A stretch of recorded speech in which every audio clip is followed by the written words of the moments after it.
progression of from there to here today? Oh man, just it's been a long time coming. I dreamed about the pro day every day at Georgia, and I was just happy to come out here show my skill set. Able to bend, run the edge, run the hoop.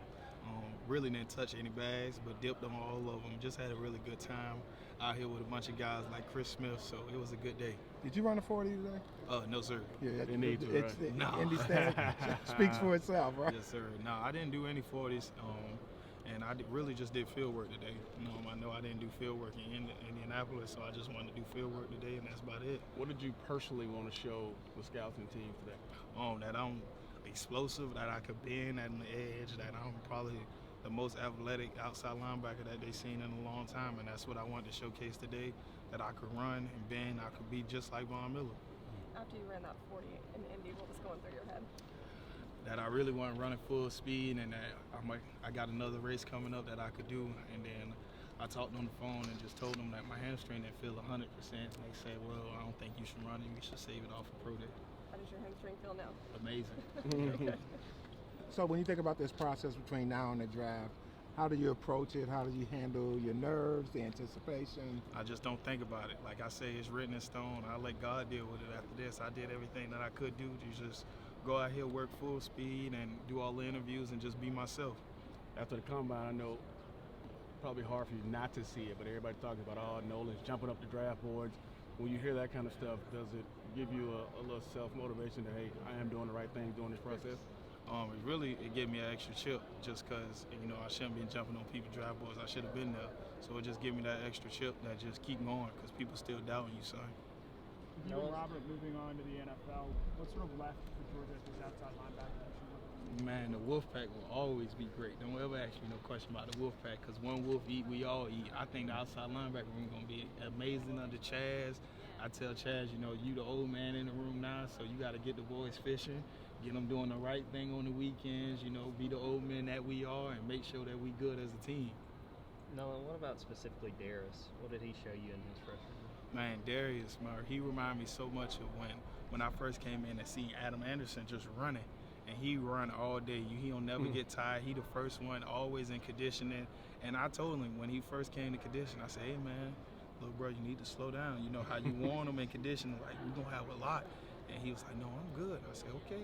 And then he really was good, and he been great ever since. So I told him, man, keep running and keep doing you.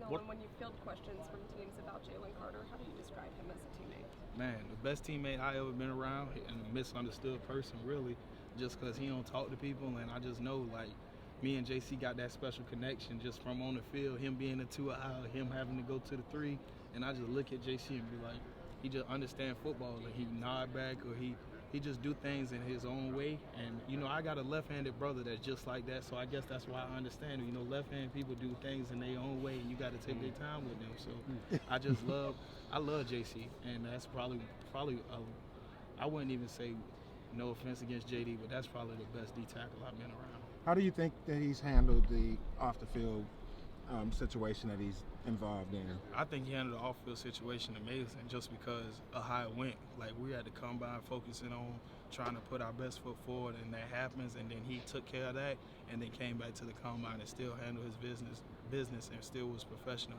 So I think he handled it amazing, and I wouldn't handle it any different. You guys have a lot going on, some real life stuff happening off the football field. How do you navigate through all of that? Man, you just really just praise this part. Like, we so much think of on the field, football and stuff like that, and lives be lost off the field. So I just tell them, man, that it's bigger than the game and it's bigger than yourself because people actually care about you outside this game. And I'm telling, like, the people that play with you. So, like, I love Devin, man, 7-7, he living forever. How have you benefited the most from this program, not just off the field in the classroom, but also on the field as well? Really, man, you benefit from just wearing that G and just trying to do it for the guys before you. Just like I tell guys, playing in that University of Georgia box at that G, you got to be one of them boys, really. And if you get the opportunity to start in the box, man, take pride in it. Tell people, man, like, this is what we do. We don't let people run the ball on us, and they have to resort to other things. They have to go to trick plays. They have to go to tight end sneak screens. They have to go to draws, and they have to do other things when they play us because they know they're not going to run the ball. That's just a respect thing. Nolan, you've gone against Bryce Young some of the games throughout his career. What's something, as he's going out, one of the top picks or one of the top projected picks in this year's draft, something about him going against him that you Man, know? he's probably one of the best guys that I've ever been around, and he's just like Stetson, man. They all poised. All the quarterbacks poised. No matter how much trash you talk to them or nothing how you say them, they're still, hey, man, you did a good job. Thanks for sacking me or this and that. And he's probably one of the best guys as far as keeping himself poised and going to the next thing and playing the next play that I've ever seen. And I try to take some things from him to myself. If you were to Coach get Smart. drafted by a team that runs a 4-3 defense, do you see yourself more as a guy with their hand in the dirt, rushing the edge, or an off-ball linebacker? Yeah, I'm really my hand in the dirt, rushing the edge, setting the edge, but I 100% love to go to a 3-4 because that's just what I come from, and I understand to do both.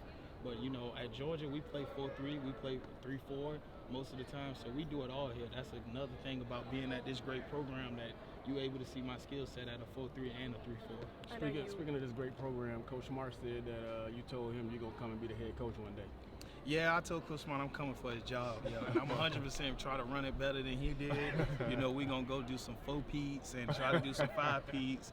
It may sound easy. He did an amazing thing. He's an amazing head coach, but yeah, I'm trying to come in for his job. I know that you would want to be picked up by any team, but what would it mean if the Atlanta Falcons were to pick you? Man, I'm a hometown kid, and it just means a lot to me, and it just seems that they see a future in me and that they really want to keep me home.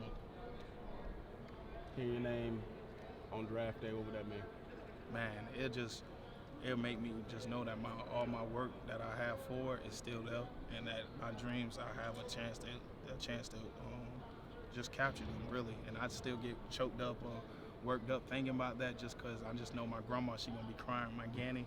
That's all I want to do is just see my grandma and mama crying and tell them that their boy finally made his dream come true. We know you want to be the head coach here of the football program, but on NFL Network you gave this really impassioned speech for kids to come to Georgia. Why was that important for you during the combine to do that? Just because I go to the best university of it all, and a lot of people get up there and talk about how their university the best and how we have this. I gave them why our university is the best, and then I list reasons, and I didn't have to put in the national championship because people already assume that. Another great thing about coming from a great organization. You don't know about steak and lobster, huh? No. Thanks, Nolan. Thanks, y'all. Thank you. Good luck.